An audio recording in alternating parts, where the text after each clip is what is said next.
Aconteceu na UTI.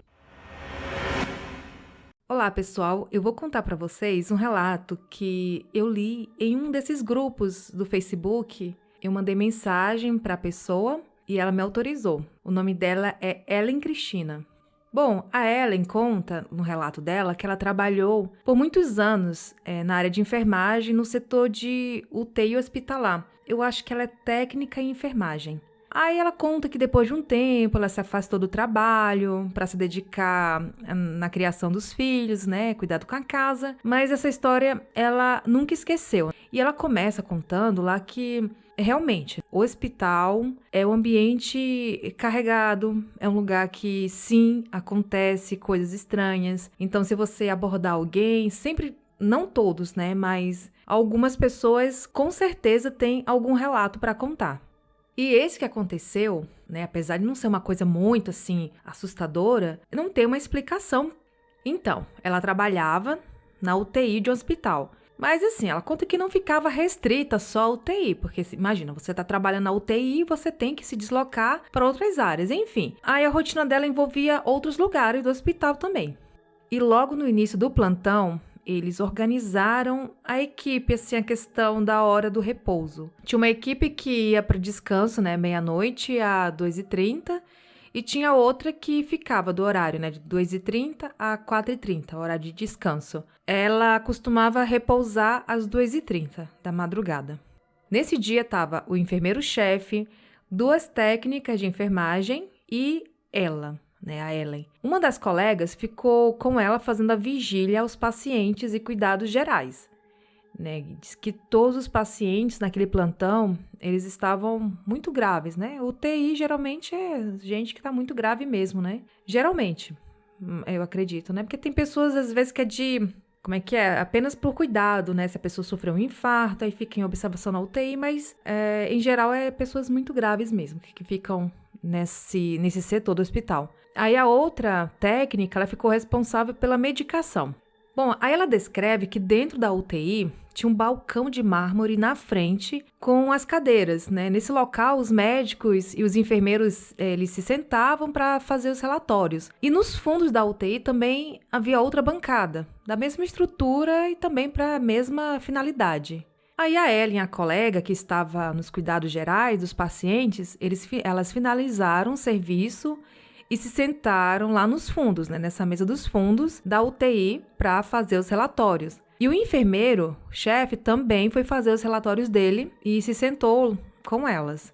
Enquanto isso, a outra colega ficou na salinha de medicação e essa salinha ficava próxima ao balcão da frente. Então, vamos lá. Tinham 2 balcões na UTI, né? Um mais na frente, outro nos fundos. Então, eles se sentaram nos fundos e a outra enfermeira no balcão da frente. Bom, e lá, a questão da iluminação, à noite, eles mantêm a iluminação quase que apagada, né?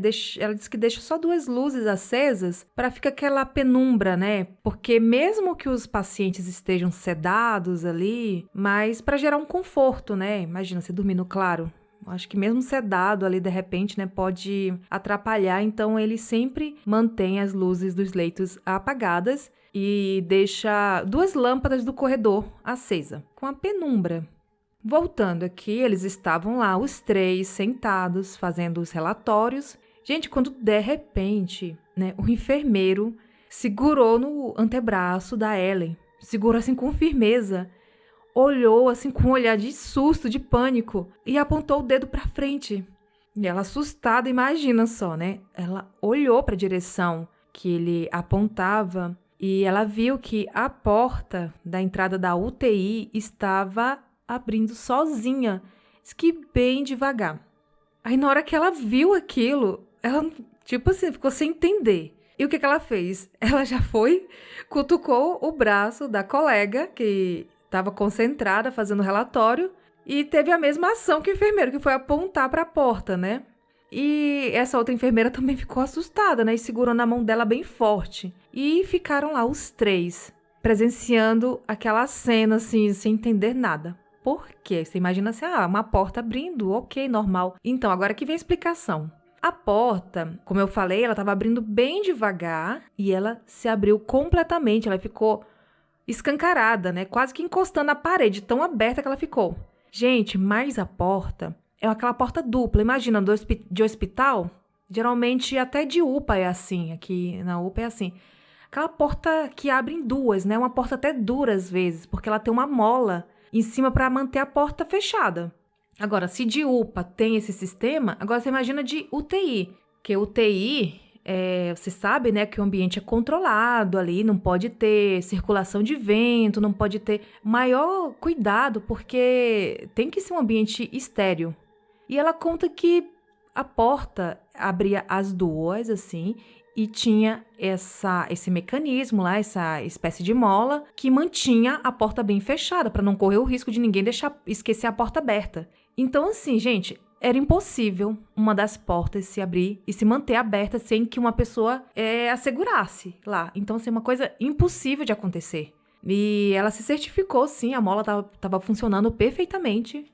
Então, como ela se abriu sozinha e se manteve aberta? Abria apenas um lado de forma tão lenta até quase encostar na parede. Gente, ela fala que não tem explicação pra isso e eu acredito que realmente. Eu tô contando isso aqui imaginando a porta lá da UPA, que eu fui uns tempo atrás. Realmente, a porta, se tiver bem funcionando a mola, ela não vai se abrir devagarinho.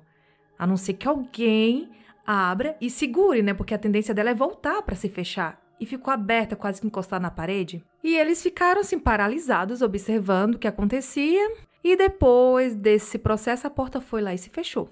Sozinha. Sozinha ou com alguém visível lá segurando. Eles olharam pra cara do outro, sem dizer uma só palavra. Aí ela deixa observação aqui, né? Ela falou que não entra corrente de ar nessa parte do hospital, né? Porque é UTI, ambiente isolado e tem que ser estéril o máximo possível para evitar contaminação. E ela falou que também outra coisa assim estranha que eles acharam foi que a sala de medicação fica próxima à entrada. E a colega, né, que tinha outra enfermeira que estava na outra mesa, ela estava preparando as medicações e ela disse que não ouviu nada. O que é estranho porque a porta ela faz um barulho, né, quando é aberta.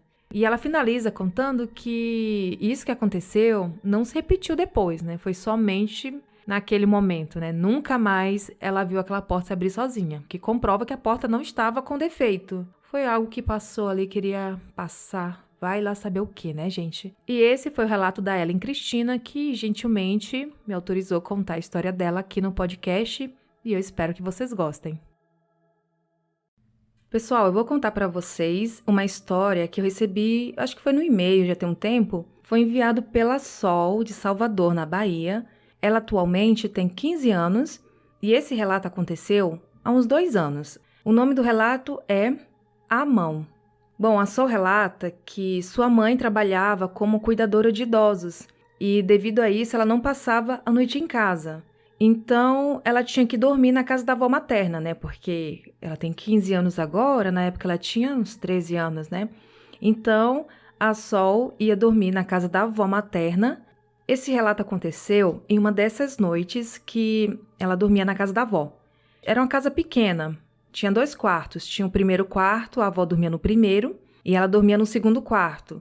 Aí a avó dela estava no quarto da frente, ela no segundo. Além dela e da avó, dormia também na casa o namorado da avó, só que ele dormia em um quarto na área dos fundos, lá na área de serviço. A Sol dormia com a luz do quarto acesa. Ela informa que era uma daquelas luzes amareladas e ficava sempre acesa porque ela não gostava de dormir no escuro. Era tarde da noite, ela estava deitada na cama, de frente para a porta do quarto. Estava quase pegando no sono, de repente ela sentiu uma mão. Ela, na hora, presumiu que se tratava de uma mão masculina, porque era uma mão pesada, né? E fazia uma pressão na lateral da cabeça dela, né? Que ela estava deitada de lado, então essa mão segurou assim e apertou bem assim o lado da cabeça. Então, quando eu li isso aqui, na hora, eu já me deu uma aflição, né? Porque eu já pensei, né? Meu primeiro pensamento, imaginei do namorado da avó, dormir nos fundos, porque a gente não sabe, não conhece. E eu sou uma pessoa que eu gosto muito de assistir jornais. Eu, assim, nossa, vejo cada notícia. Então, nessa hora eu já me arrepiei. Não foi de medo de fantasma, não. E foi a mesma coisa que ela pensou, né? Ela disse que na hora ela chegou a pensar que fosse o namorado da avó. Mas ela disse que não tinha ninguém lá no quarto. Ela não relata o que aconteceu depois, se passou. Pelo que ela mandou, parece que só foi essa vez. A luz estava acesa, ela conseguiu ver que não tinha ninguém no quarto. Só fica essa questão, né? De quem era essa mão? O que era essa mão? É o que tem de sobrenatural nessa história, né? Mas como ela conta que também estava naquela transição entre acordada e dormindo, e a gente sabe que nosso cérebro é capaz de criar várias coisas quando tá tem um nome desse estado, aí eu não vou saber falar agora. Nessa fase do sono, que as pessoas têm paralisia do sono, que vê coisas, sente coisas, enfim. Mas não deixa de ser um relato bem assustador, né? E que bom que não foi o namorado da avó, porque pra mim isso seria mais assustador ainda, né? Enfim, muito obrigada, Sol. E se tiver mais relatos, pode enviar. Não era ele. Eu vou contar para vocês um relato que eu recebi no e-mail, foi enviado pela Raíssa, de Pernambuco. Ela é da cidade de Santa Cruz, do Capibaribe. E ela começa contando que sempre gostou de histórias de terror. Ela gosta de ouvir o podcast assustadoramente. Muito obrigada. Aí ela decidiu contar um relato bem curtinho, né, que aconteceu com ela. E ela falou que tem outros e pode enviar, Raíssa. Isso aqui aconteceu quando ela tinha por volta dos 13 anos. Ela não informou quantos anos ela tem agora, então não dá para saber mais ou menos quando isso aconteceu, né? Ela falou que estudava à tarde, havia chegado da escola, cansada, e ela se sentou no sofá ao lado da mãe dela e foram assistir TV. Aí depois de alguns minutos, ela olhou para o muro, né? Eu acho que dava pra ver lá da sala, dava pra ver o muro, e ela disse que viu uma pessoa alta, uma pessoa estava de costas, parada, olhando pro nada. Bom, na hora que ela viu aquela cena, ela já pensou que fosse o irmão, porque disse que era muito parecido com o irmão. Ela ficou de boa, né? Meu irmão tá ali parado, sei lá, fazendo o quê. Ela continuou assistindo TV, aí passou assim uns 10 minutos, depois daquilo, o irmão dela apareceu Gente, o relato termina aqui. Apareceu Não tem final, mas eu sei o final. Eu já recebi alguns relatos parecidos, né? Isso acontece. O que acontece? A pessoa tá lá vendo, acha que é alguém, aí de repente a pessoa aparece. De repente eu imagino que foi na janela, algum lugar. Ou seja, não era o irmão. Eu já recebi muitos relatos desse tipo. A pessoa tá lá e geralmente é nessa situação. Assistindo TV, aí vê alguém no portão, ou então entrando, saindo, e a pessoa fica ali de boa, imaginando que seja uma pessoa tal, e de repente aquela pessoa aparece, ou então está chegando agora, e foi no caso do irmão dela. Deve ter aparecido em algum lugar que não era aquele muro. Então, Raíssa, pode contar mais relatos pra gente, mas conta tudo até o final, tá? O desaparecimento do presunto. Eu sei que este título é muito tosco, mas eu não consegui pensar em outro mais adequado. Bem, se trata de algo que volta e meia acontece comigo e que me deixa não somente intrigada, como também muito injuriada, porque me atrapalha muito. O fato é o seguinte: era um domingo de manhã e eu estava na casa dos meus pais, ajudando-os a preparar o almoço da família. Tenho como testemunha minha mãe, que estava me auxiliando a montar uma lasanha. Eu estava em pé com minha mãe em volta da mesa da cozinha e em cima da mesa estavam os 2 pacotes de 500 gramas de queijo e presunto, o pacote de massa, a panela de molho e o marinex. Eu tinha acabado de voltar do mercado com estes apetrechos e sei que comprei exatamente meio quilo de queijo e meio quilo de presunto. Além do fato que eu tinha montado apenas umas 3 ou 4 camadas de molho, massa, queijo e presunto. Enquanto meus pais e eu conversávamos, minha mãe também estava à mesa fazendo algo e eu continuava a tarefa, quando de repente vi que a embalagem de presunto estava vazia. Eu falei para ela: "Cadê? Cadê o quê?" Minha mãe respondeu. Eu apontei a ela a embalagem vazia. O curioso é que a pilha de queijo estava normal, retirado um pouco, como também o pacote de massa. Ninguém passou por nós ou veio até a mesa e pegou o presunto. Ele simplesmente desapareceu, assim do nada, e bem na minha frente, enquanto eu manuseava. Procurei por ele na geladeira, no forno e até em outros cômodos e nada de encontrar.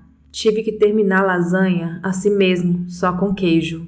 Eu sei que este relato é mesmo idiota, mas me tirou o sono por um bom tempo e ainda hoje me deixou intrigada. Como eu havia afirmado, estas coisas vivem acontecendo desde que eu era criança. Porém, somente depois de alguns anos, eu tenho certeza de que não perdi esses objetos. Outra vez, eu estava juntamente com meu irmão, passando uns dias de férias em uma pousada em Caraguatatuba. Eram uns dias frios e nós fomos apenas para descansar e não para ir à praia. Portanto, no quarto em que ficamos, pelo menos no corredor, não havia outros hóspedes e na ocasião não tinham funcionários também que pudesse explicar o ocorrido. Havíamos acabado de nos hospedar e eu coloquei roupas de cama limpas, minhas roupas, pois no contrato havia o pedido de que os hóspedes trouxessem objetos de uso como lençóis, fronhas, toalhas, etc. E ajeitei os 2 travesseiros em cima do edredom estendido sobre o colchão, enquanto meu marido colocava as bebidas no frigobar. Tirei meu tênis, liguei a TV, puxei a coberta e me deitei na cama e minha cabeça bateu direto na cabeceira. O travesseiro também havia desaparecido. Procuramos embaixo da cama, no banheiro, nos armários e até mesmo no frigobar. Eu fico meio paranoica com esses eventos. Desci até a recepção e perguntei ao atendente se alguém estava conosco no quarto ou até mesmo na sala, e ele disse que não. Realmente o travesseiro desapareceu e, assim como o presunto, não voltaram a aparecer novamente. Por sorte, havia levado meus próprios travesseiros, que ficaram no carro. Só contei o fato ao funcionário da pousada quando fomos embora e ele nos ajudou com as bagagens.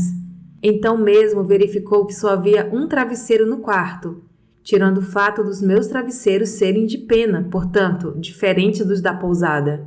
Eu falei para ele que não sabia onde estava o segundo travesseiro, incluindo a minha fronha perdida. E ele mesmo viu que nós não estávamos surrupiando nenhum travesseiro deles. Até hoje eu não sei o que aconteceu com esses objetos. Ou pior, eu nunca os vi desaparecendo. Talvez, se eu visse, teria certeza de que há algo de paranormal. Mas não foi este o caso. Esse relato foi enviado pela Jaqueline Cristina. Gente, mas se tem uns eventos que deixam a gente injuriado, é esse tal de sumiço, né? No meu caso já aconteceu, mas eles reaparecem. Eu falo que nunca aconteceu nada de sobrenatural comigo, mas para não dizer que nunca aconteceu nada, acontece esses eventos, já aconteceu, poucos, mas já. Mas é aquela coisa, a gente depois fica nessa dúvida se aconteceu, se não aconteceu. Cara, mas nesse caso de sumir o presunto assim na cara, né? Você tá conversando com a sua mãe. Talvez se você deixasse em cima da mesa, saísse, voltasse, poderia dar brecha pra gente pensar que de repente foi um gato que entrou e pegou um cachorro, não sei. Mas você tava montando a lasanha e de repente foi pegar e não tava. Não, gente, olha, isso deixa a gente contrariada. Ainda mais, imagina você comer uma lasanha sem o presunto, né? Só com queijo. Se bem que só com queijo já dá pra quebrar o galho. E é isso, gente. Se vocês tiverem relatos, esses de desaparecimento, que eu sei que tem bastante, né? Que eu acho que é o que consola a gente que nunca viveu nada sobrenatural, é ter uma história de algo que desapareceu bem na fuça mesmo. Porque na cara. Eu já contei uns episódios sobre um pano de prato, né? Meio que sumiu. Gente, eu fiquei assim, cabulado, porque como que some, assim? Eu até estiquei a mão pra trás, assim, pra pegar, tava na mesa, coloquei em cima do armário, em cima de um pote de açúcar. E aí, eu jogo as coisas mesmo, assim, mas eu enxuguei um prato e coloquei lá em cima desse pote de açúcar. Aí, meu amigo, né, só que esse meu amigo, ele é um pouco sensitivo, já aconteceu algumas coisas com ele. E aí eu falei assim, pega o pano de prata aí atrás. Gente, não tava o lugar mais limpo. Eu falei, gente, mas você viu que eu coloquei aqui? Você viu? A gente viu, ficou assim, nós dois olhando o lugar e desapareceu. E eu falei, gente, mas não tem lógica. Você tá vendo que tá... Gente, nessa hora, olha, uma dica pra vocês. Se acontecer essas coisas, pega o celular e filma. Pra depois comparar a imagem, que ele vai reaparecer. No caso dessa ouvinte aqui, não. Ela não reapareceu, né? As coisas somem e nunca mais voltam. Mas aí o que aconteceu no meu caso? Aí eu saí, eu falei, não, Vamos deixar isso de mão que vai aparecer. E se a gente ficar procurando, não vai aparecer. A gente foi pra sala assistir TV. Quando eu voltei pra cozinha pra pegar uma água, talvez, gente, tava lá o pano de prato em cima. E aí eu chamei esse meu amigo e falei, não, você não vai acreditar. Onde é que tá o pano de prato? E aí ele já ficou olhando pra mim meio assim, achando que eu tinha colocado, sabe? É porque a pessoa não acredita, gente, não acredita. Eu acho que até hoje ele desconfia que eu coloquei o pano de prato lá, porque foi absurdo esse negócio sumir bem diante dos nossos olhos. Gente, e é isso. Mais uma vez, se tiverem algum relato, mande lá no e-mail assustadoramente@outlook.com. Só pra finalizar aqui, eu já tinha editado o relato, eu fui ouvir e ficou uma coisa errada. Ela foi pro hotel, ela foi com o marido, não com o irmão, tá? Então é isso, gente. Até o próximo.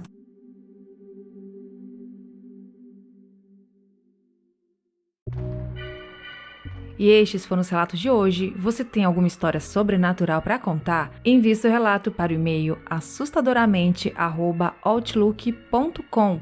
Siga também o Instagram, que é o assustadoramente_podcast. Entre para o grupo do Telegram.